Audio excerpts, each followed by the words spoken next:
Masih kurangnya kesadaran pengunjung terhadap kebersihan menyebabkan sejumlah lokasi wisata termasuk pantai dipenuhi sampah dan lokasi wisata Sumur Tiga Kota Sabang, Aceh pun tak luput dari sebaran sampah masyarakat bekal para pengunjung terutama sampah plastik. Kondisi ini membuat para komunitas sadar wisata dan pelaku usaha di Sabang tergerak membersihkan pantai. Aksi bersih pantai sebagai bentuk tanggung jawab mereka terhadap daerahnya berlangsung di pantai Sumur Tiga Kota Sabang. Sejumlah relawan bergerak memungut sampah dari pantai dan celah batu. Sampah-sampah tersebut berasal dari pengunjung dan sampah yang terbawa gelombang laut. Tak sampai setengah jam, jumlah sampah yang terkumpul mencapai 10 kg atau setara satu bak sampah kecil.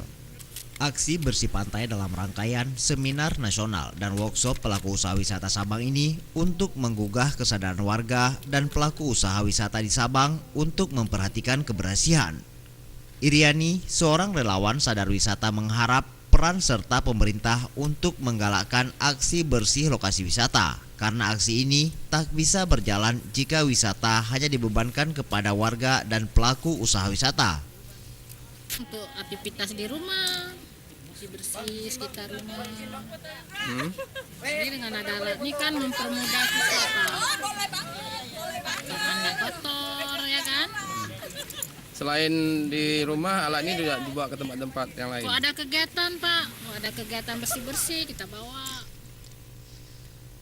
Aksi bersih sampah ini juga berkaitan dengan bahan baku daur ulang sampah yang bisa menghasilkan barang berharga.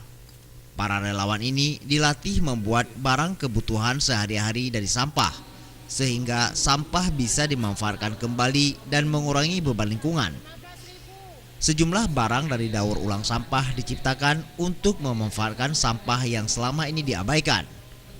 Pengrajin bahan baku dari sampah dari UII Yogyakarta, Hijrah Purnama, menyelenggarakan pemanfaatan sampah menjadi barang berharga. Dari Sabang, Tim Liputan Aceh TV.